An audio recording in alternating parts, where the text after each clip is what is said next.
Bien, hermanos, estamos tratando de entender la revelación especial, haciendo claridad de que Cristo es el centro de la revelación especial. Solo quiero que entendamos lo siguiente. La revelación de Dios en Cristo para salvación es el centro y propósito por el cual todas las cosas son creadas. No hay como dos planes de Dios creando cosas y otro plan de Dios para salvación. De hecho, pensémoslo más bien así.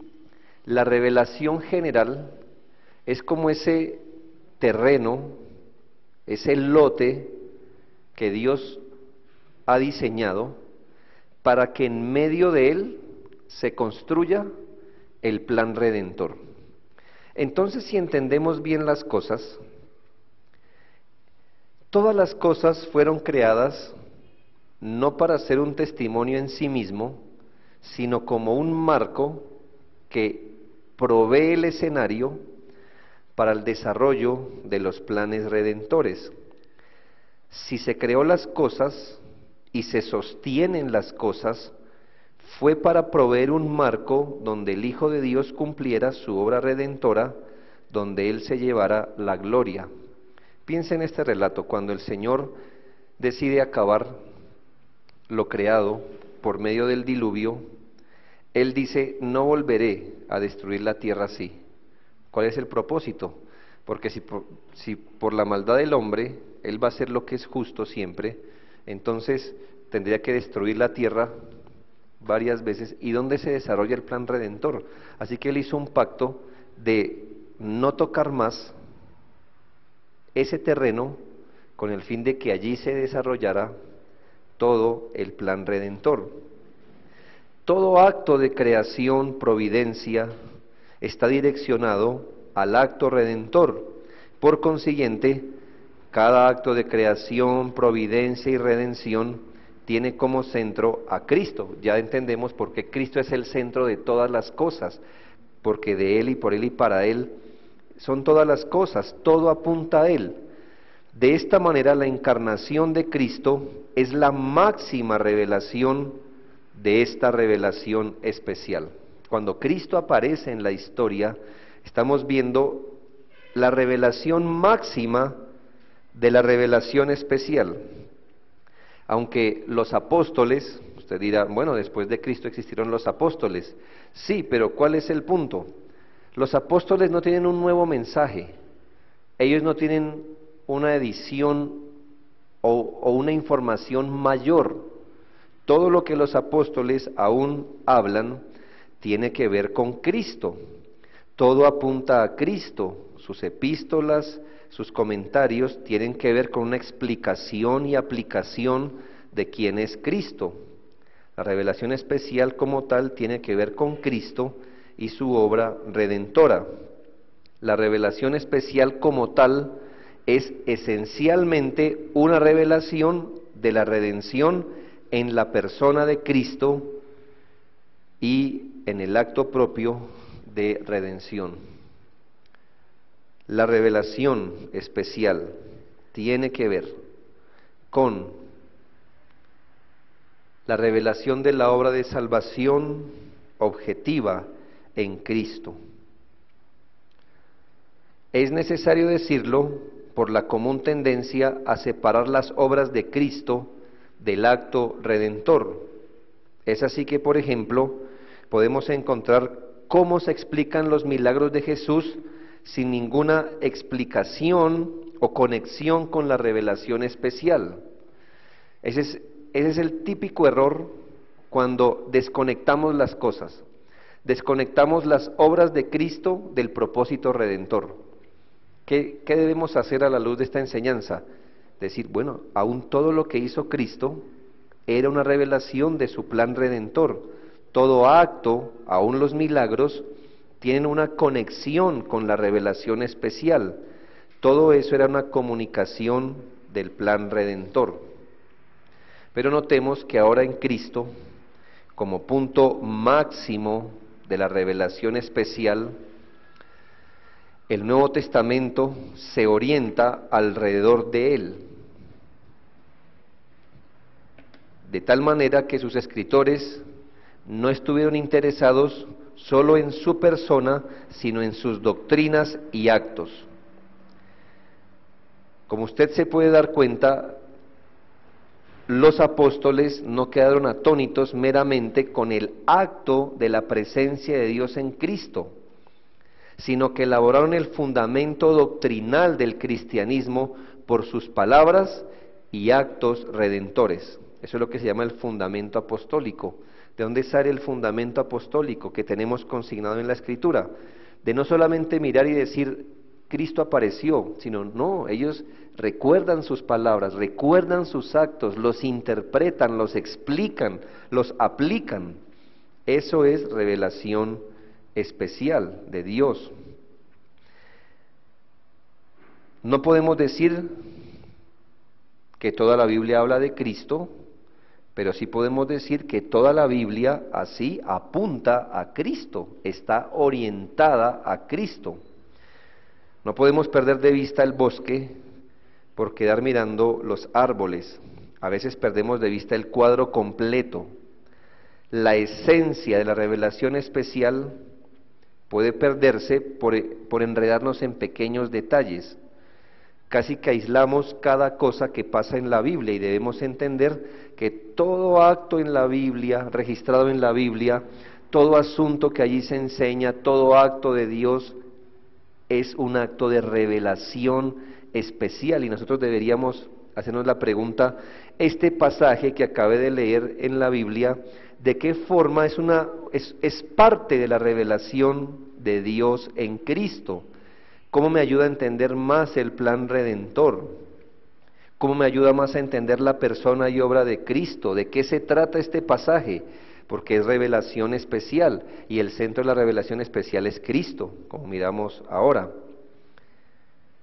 La revelación especial tiene que ver con la revelación progresiva de la salvación objetiva dada en Cristo. Miremos una breve comparación entre revelación general y revelación especial. La revelación general muestra a un Dios trascendente, a Dios como Señor. Dios es Dios.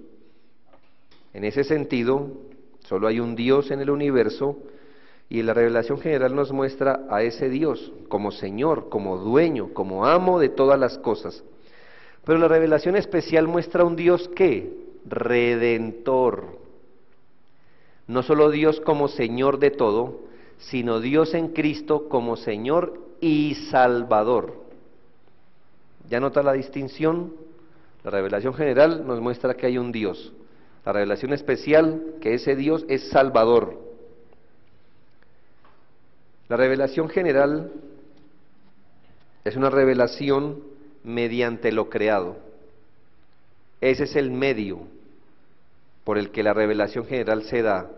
Pero la revelación especial es una revelación a través de la palabra de Dios. ¿Ya notó usted la diferencia? Mediante lo creado, pero la revelación especial mediante la palabra de Dios. La revelación especial, general es una revelación dada a todos los hombres sin distinción, mientras que la revelación especial está dada a individuos escogidos solamente. Como usted puede ver en la palabra de Dios, por ejemplo, Dios se reveló a Abraham y no se reveló a todo el mundo en épocas de Abraham, sino a Abraham. Dios se reveló al pueblo de Israel y no a todos los pueblos que existían en esa época, sino al pueblo de Israel. Así que estamos hablando de individuos escogidos. La revelación general es continua, se viene dando, es siempre presente, mientras que la revelación especial se daba en tiempos específicos y se dio en tiempos específicos. Hablemos, por ejemplo, de Abraham. Usted mira que Dios todos los días le habló a Abraham, o todos los días se le apareció a Abraham. No, se le apareció en ciertas ocasiones. A Noé, Dios no se le aparecía todos los días a darle revelación especial, se le aparecía y ese mensaje tenía validez hasta la próxima vez donde Dios hablaba y se iba acumulando esa revelación. Así que a diferencia de la revelación general, que es continua, la revelación especial es dada en tiempos específicos. La revelación general no cesará en este siglo. Recordemos que para nuestra interpretación de los últimos tiempos no hay sino dos siglos, el presente y el venidero. Este siglo y el próximo, es decir, este tiempo, este mundo temporal con su estructura, y después de ese la eternidad, no hay más. La revelación general no cesará en este siglo. La revelación especial ha cesado. Ha cesado. Esa va a ser una de nuestras implicaciones finales. Pero ¿qué queremos decir con eso? Que después de que Dios habló su voluntad, reveló a Cristo, Él nos sigue dando hoy revelación especial. Nos sigue aumentando el contenido de la revelación especial, lo que Dios reveló en Cristo y lo que quedó consignado en las Escrituras, eso es lo que nosotros deberíamos saber y lo que constituye para nosotros revelación especial. Entonces, mire usted la comparación y entendamos que aunque Dios se ha revelado de forma general, también se ha revelado de forma especial. ¿Y cuáles son, pues, las diferencias encontradas? Muy bien, miremos algunos métodos divinos de dar la revelación especial. Según el teólogo B.B. Warfield, hubo un método divino de dar la revelación especial, dividida en tres categorías básicas que coinciden en general con tres etapas puntuales de la historia de la revelación.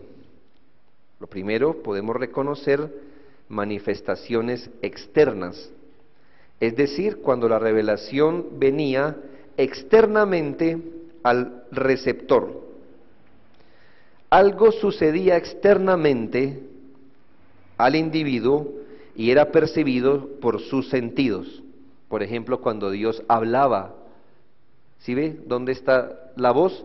No era una voz interna, era una voz externa al hombre. El hombre podía escuchar, el hombre podía quizá ver. Por eso hablamos de manifestaciones externas. El hombre podía ver cosas, actos. No era un asunto que era percibido por su mente. De hecho, era percibido externamente.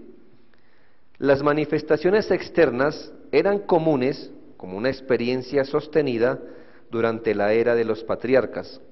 Dios se aparecía de ciertas maneras visibles, era audible. Por eso estas manifestaciones externas son típicas en la época patriarcal, no únicas, pero eran algo típico allí. También encontramos lo que llamaríamos sugestión interna. Esta hace referencia a la palabra profética que llegaba internamente al receptor, sin que se lleve a cabo ninguna actividad humana al producirla. Recuerdo que muchos de los profetas, o que la sugestión interna es común durante la era de los profetas, ellos recibían un mensaje, pero no era audible a todos. Ellos recibían un mensaje de alguna forma en su mente, no era algo que ellos provocaban, era algo que venía a su mente. Por eso se llama sugestión interna. Algo así como que mientras aquí no solamente un hombre podía escuchar la voz, sino todos, porque era externo, aquí solamente el profeta era consciente de ese mensaje que estaba recibiendo. Y tres, hablamos de una operación concurrente. Esta es la forma de revelación ilustrada en un salmo, epístola o historia inspirada, en la que Dios usó la actividad humana para dar su revelación especial. ¿Qué significa? No es que la mayoría de la Biblia llegó a través de esa sugestión interna y entonces los hombres de Dios escribían lo que iban recibiendo. No, muchas cosas, hablemos de un salmo. ¿Cómo surgió un salmo, por ejemplo? Un salmo vamos a tener que verlo de dos maneras. Un salmo surgió, por ejemplo, cuando David estaba siendo perseguido, y en una de sus persecuciones, él derramó su corazón ante el Señor y escribió un canto. Pero hermanos, al mismo tiempo, por eso se llama concurrencia, al mismo tiempo Dios lo estaba inspirando para escribir ese salmo. Entonces, ese salmo fue producto ¿de qué? Bueno, sí, del corazón del salmista, pero el corazón inspirado del salmista. Si no fuera inspirado, ¿qué tendríamos ahí? Un canto humano, un canto de un hombre. Pero tampoco fue que Dios le dio una sugestión interna y fueron palabras solo de Dios. De hecho, los salmos son una expresión muy humana de David, pero humana no significa que no haya sido inspirado. Entonces por eso se llama concurrencia, donde concurren, donde se encuentran dos actividades. ¿Cómo empieza el libro de Lucas? Lucas no dice, vino a mí palabra del Señor diciendo, en los días de Herodes, y empezó a escribir. Él no dice, vino palabra de Dios a mí. ¿Qué dijo él? Habiendo investigado y preguntado todas las cosas, se me ocurrió ponerlas por escrita. Ah, pero ¿qué pasa, hermanos? Que él estaba hablando siendo inspirado también. Pero ¿cómo vino eso? A través de la investigación. Por eso es concurrente. No dice, vino a mí palabra de Jehová, no. Así que allí la actividad humana no es negada, pero el Espíritu Santo obraba en, con y a través de las facultades humanas. El Espíritu Santo obraba en, con y a través de las facultades humanas, de manera que el producto final fuera ¿qué? La revelación especial dada por escrito, sin negar la actividad humana, pero inspirados por el Señor. De esas maneras podemos entender los métodos por los cuales Dios daba revelación especial. Ahora miremos características de la revelación especial y vamos a tener que dividirlo en dos, desde la creación hasta la caída y de la caída hasta Cristo. Pero hablemos de lo primero, desde la creación, los inicios, hasta la caída. Hablemos del contenido. Desde que el mundo fue creado hasta la caída,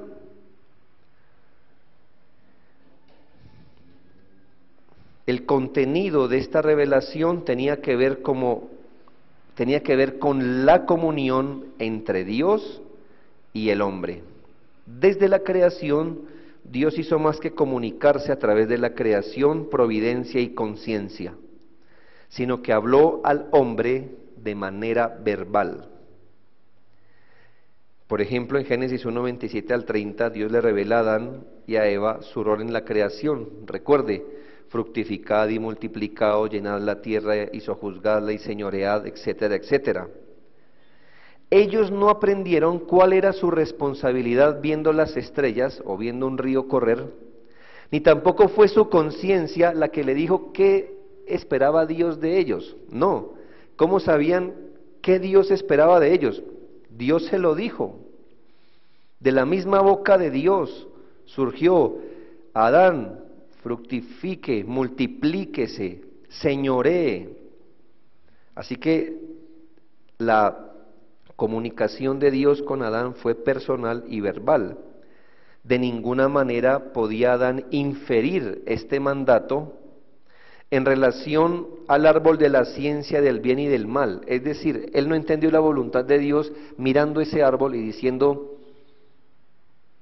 yo deduzco o interpreto que el día que de él coma voy a morir. No, Dios sí puso un árbol como un símbolo, pero Dios lo explicó. ¿Sí ve? Un acto explicado, un acto explicado.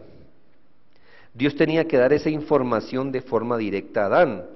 Esto es la revelación especial, Desde el inicio de la creación, Dios les revela a los hombres básicamente su dominio sobre la tierra y su relación con Él en comunión. Esta relación con Dios en comunión se iba a dar basado en la obediencia. Si usted obedece tal cosa. Básicamente, por eso se habla que el contenido de la revelación especial, desde la creación hasta la caída, ¿en qué consistió? En enseñarle al hombre cómo es la comunión de Dios y él, cómo se habrían de relacionar en comunión. Los modos que se usaron para dar la revelación especial antes de la caída fueron declaraciones verbales, apariciones personales y símbolos especiales. Declaraciones verbales lo entendemos. Dios creó no solamente al hombre, sino que también creó el lenguaje humano y habla directamente al hombre y a la mujer. Dios crea al hombre para entender un lenguaje y Dios le habla en el lenguaje que él puede escuchar.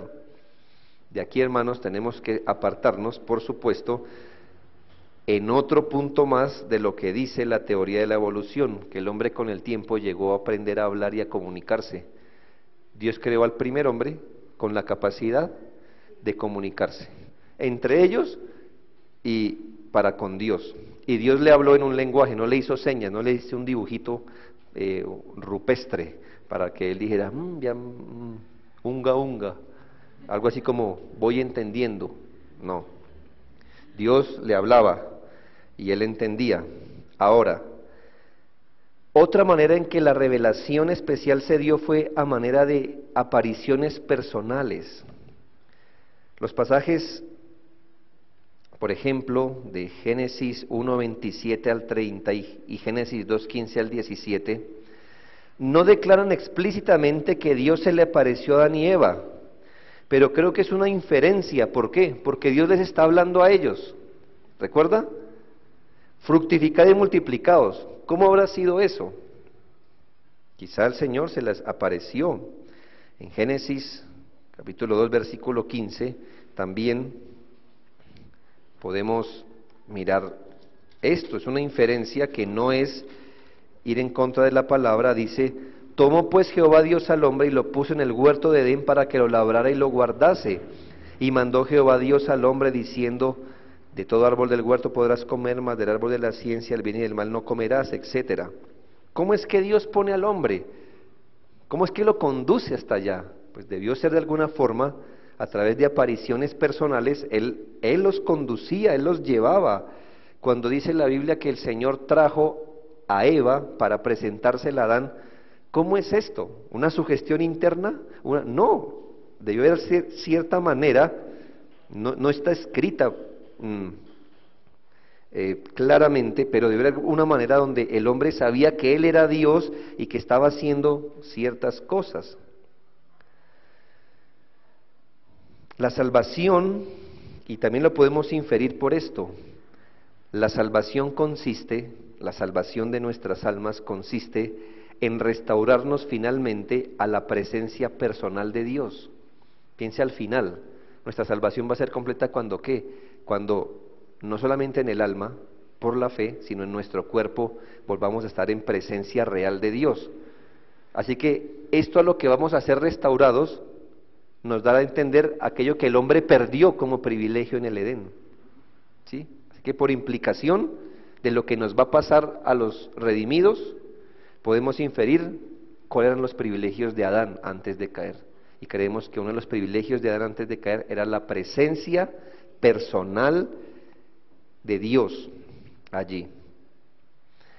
Si la salvación quiere decir una restauración de la presencia personal de Dios, entonces podemos asumir que Adán antes de la caída experimentó esa presencia personal de Dios. Estamos hablando de los modos en que la revelación especial se dio: declaraciones verbales, apariciones personales y símbolos especiales.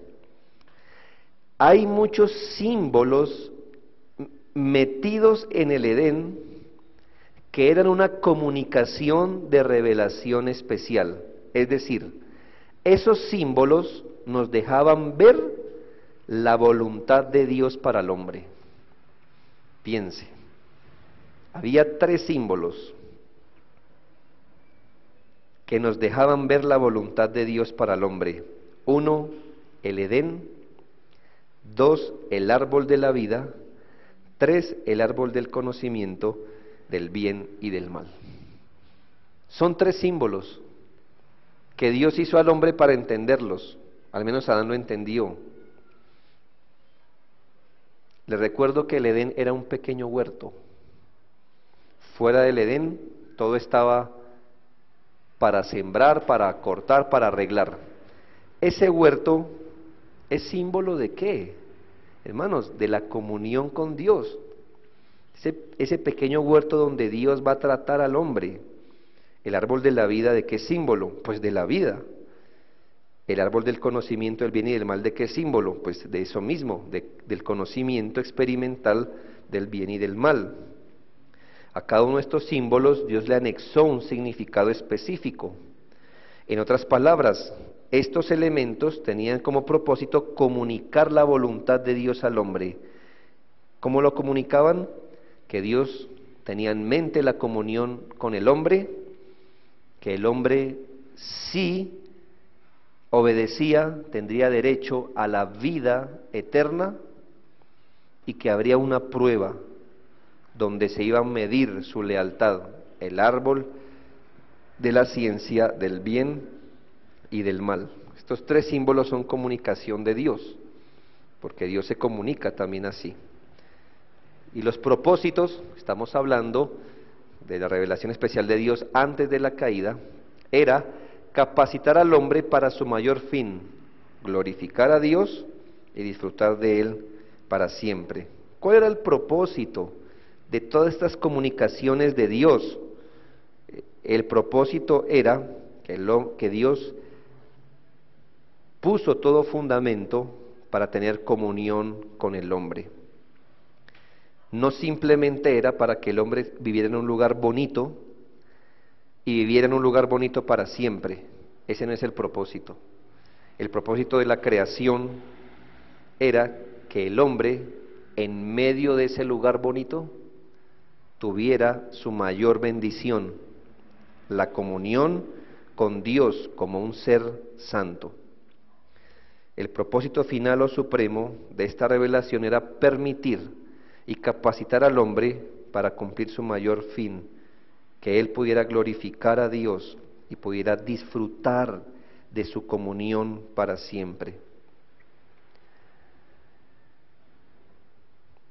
En segunda medida, miremos las características de la revelación especial desde la caída hasta Cristo, es decir, lo que corresponde a toda la Biblia menos 2 páginas. Desde la caída, Génesis 3, hasta Cristo. Ese es el periodo que abarca básicamente toda la historia. Desde la caída hasta Cristo. El contenido. ¿Cuál es el contenido? Les recuerdo que el contenido, antes de la caída, el contenido de la revelación especial era mostrarnos todos los principios, toda la estructura en que el hombre tendría comunión con Dios. Pero ¿qué pasa? En Génesis 3, que el hombre cayó en pecado. Entonces ahora el contenido, el mensaje de la revelación especial, ¿cuál es? La obra redentora de Dios. ¿Por qué este no fue el contenido antes de la caída? Porque el hombre no tenía pecado. Ahora que tiene pecado, se le tiene que comunicar al hombre qué debe hacer para restaurar esa comunión, para ser salvo. Así que, hermanos, básicamente, si usted entendió bien la Biblia, de Génesis 3 en adelante, tiene que ver con salvación. Salvación, salvación, salvación, vista de muchas maneras, de muchas formas, pero ese es el mensaje. Salvación, salvación. Contenido, la obra redentora de Dios. ¿Cómo se ve esto? Hermanos, es que allí se habla de la ira de Dios, pero se habla de la gracia de Dios, de la paciencia de Dios, de la justicia de Dios, pero de la misericordia de Dios. Todo eso tiene que ver con redención. ¿Por qué ira? Por el pecado. ¿Por qué gracia? Pues para salvación. ¿Por qué justicia? Porque se violó, se transgredió los dictados de la voluntad de Dios. ¿Y por qué misericordia? Porque Dios le provee al hombre una salida para que no muera en su pecado. En primer lugar, veamos que el contenido de la revelación general y de la revelación especial han sido modificados. La revelación general no solamente revela su eterno poder y deidad, sino que también, y esto es muy importante, que el contenido de la revelación especial y la revelación general de Dios ha sido modificado. ¿Por qué? Porque hoy la revelación general no solamente revela su eterno poder, deidad, bondad y sabiduría. Hoy la revelación general también revela la ira de Dios. ¿Por qué? Porque es que ya hay pecado en medio. Así que, hermanos, ya entiende usted que aún, por ejemplo, vemos un día soleado como hoy, ¿y qué pensamos de Dios? Es bueno, es misericordioso. Pero, hermanos, por la misma providencia a veces tiembla y se destruyen naciones. ¿Y usted qué piensa? Eso es señal de la ira de Dios. Es otro testimonio, ¿no? La aparición del pecado hace que más asuntos sean revelados al hombre. Ahora, hermanos, después de Génesis 3, la tierra no solo produce frutos, sino espinos. ¿Y los espinos qué son? ¿Testimonio de qué? Del desagrado de Dios, del castigo de Dios. Ahora, no solamente, por ejemplo, la vida, cuando una mujer da a luz, es un testimonio de la vida que hay en Dios. Es más, Dios les dice que ellas son coherederas, es decir, Dios las hizo partícipes de algo que tiene Él, el dar vida. Pero note, hermano, ahora la mujer, cuando da a luz una vida, va a tener muchos dolores. ¿Y los dolores qué son? Un recordatorio de la ira de Dios. Ahora viene la muerte y la descomposición. Ahora hay una conciencia culpable y un sentido de vergüenza. Todas estas cosas son parte de la revelación general de Dios y revelan su ira. La revelación especial, escúchese bien, estábamos hablando de la revelación general, la revelación especial también revela la ira y la maldición de Dios como consecuencia del pecado del hombre. ¿Cómo se reveló la ira y la maldición de Dios en el Edén? Cuando Dios sacó al hombre. Lo sacó. Hermano, esa es la máxima prueba de la ira de Dios. No solamente los castigó, pero los dejó estar en el Edén. Los castigó y los sacó. Esa es una comunicación de revelación especial, ¿no cree? Muy dura. ¿Qué comunicación? Si usted la pudiera colocar en palabras, aunque la Biblia le ayuda, ¿no? Porque la Biblia explica el hecho, pero usted qué pudiera decir cuando Dios echó al hombre del Edén, póngalo en palabras. No lo quiero en mi presencia, váyase. Duro, esa es la comunicación de revelación especial, pero como dice nuestro himno, Dios le sacó, mas prometió un Salvador también. Génesis 3:15. ¿Ve? Revelación especial. Dios también revela su misericordia al proveer su gracia. Hermanos, en medio de esta maldición, Dios promete una simiente que redimiría a la humanidad. Dios comienza, sin duda alguna, en el mismo capítulo donde se narra la peor miseria del hombre, Dios empieza a revelar su evangelio. desde Génesis 3, empezó a revelar progresivamente la obra con la que Dios iba a redimir. En ese mismo huerto, en medio de severos castigos, el Señor promete que redimirá a los hombres caídos. Dios comienza a revelar el Evangelio, por eso se llama Génesis 3:15 el protoevangelio. El Evangelio en semilla, la primera muestra, revelación, evidencia de que habría un Evangelio. Así la revelación especial indica la posición de Dios frente al pecado. Miremos algunos modos en que la revelación especial fue dada. La revelación especial fue dada. La revelación especial de Dios se dio de formas variadas. Unas como apariciones externas, otras como sugestiones internas, unas a través de objetos, otras directamente. Se pueden distinguir así modos en que el Señor comunicó su revelación especial. Teofanías. ¿Sabe qué son las teofanías? Apariciones de Dios. Apariciones de Dios. El ángel de Jehová se puede catalogar como una teofanía, como una aparición de Dios, el ángel o el mensajero de Jehová. También voces audibles dieron a conocer revelación especial. El Urim y el Tumim eran maneras de revelación especial. ¿Por qué? Porque Dios a través de ello hacía conocer su voluntad. No sabemos muy bien cómo funcionaba eso, pero ¿cómo era?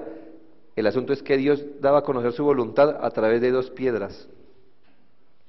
Pero esa revelación especial, Moisés, profetas, ángeles, milagros, Juan el Bautista, los apóstoles, Cristo mismo, hacen parte de todas esas maneras en que Dios dio a conocer su revelación especial. Aún los milagros mismos hacen parte de revelación especial, y entendámoslo bien, un milagro no es revelación general, un milagro es revelación especial. Es decir, claro, un milagro bíblico de alguna manera nos está diciendo algo de la redención en Cristo. Léalo en el Antiguo, en el Nuevo Testamento, lo que sea, debe tener al menos un puente que lo lleve a apreciar mejor la revelación de Dios en Cristo. Que no lo veamos, obviamente, a veces con facilidad, es otra cosa. Pero hermanos, eso es así. Los milagros son una comunicación de revelación especial. Todas estas cosas, todos estos modos, desde la caída hasta Cristo, Dios usó para dar revelación especial. Visiones, sueños, no están ahí, ¿no? Pero ya usted entiende. Visiones, sueños, fuego, el fuego que guiaba al pueblo, la nube, ese viento impetuoso que vio Elías, el silbo apacible, el ángel de Jehová. Todas estas cosas mostraban la voluntad de Dios y el propósito de tal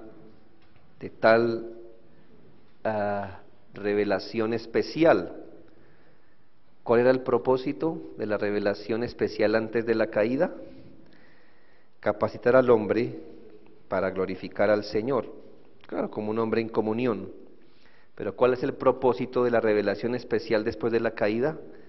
Proveer el conocimiento salvífico de Dios. ¿Por qué? Porque a menos que el hombre conozca salvíficamente a Dios, no podrá entrar en la comunión. Así que ¿para qué enseñar al hombre la comunión con Dios si por más que lo sepa no puede entrar? No, pues démosle el conocimiento salvador para que al entenderlo pueda entrar en la comunión con Dios. desde Génesis 3:15, lo que ya hemos llamado el protoevangelio, Juan 3:16, un texto muy conocido, lo que Dios ha hecho por amor a una humanidad caída, y Juan 17:3, donde el Señor en esa oración, que se conoce como la oración sumo sacerdotal de Cristo, dice: y esta es la vida eterna, que te conozcan a ti, el único Dios verdadero, y a Jesucristo, a quien has enviado.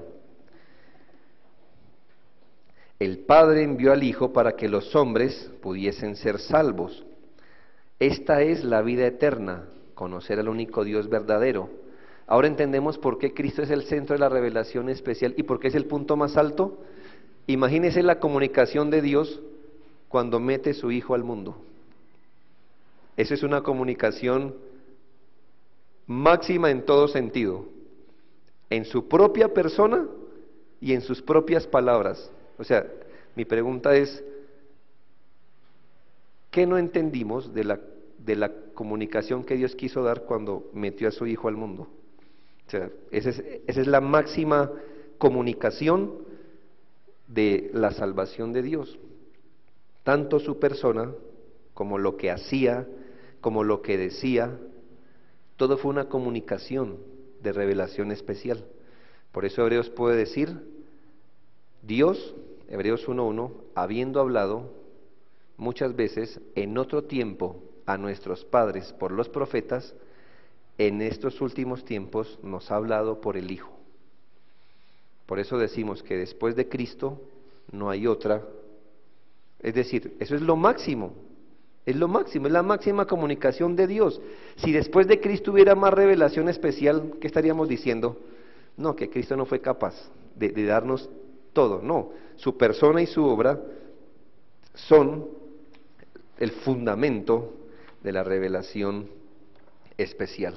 Pues terminemos aquí porque tengo un punto y no quiero dejarlo esbozado porque es un punto largo, quizás es un punto un poco denso, pero dejemos hasta aquí, en la próxima sesión lo abordamos.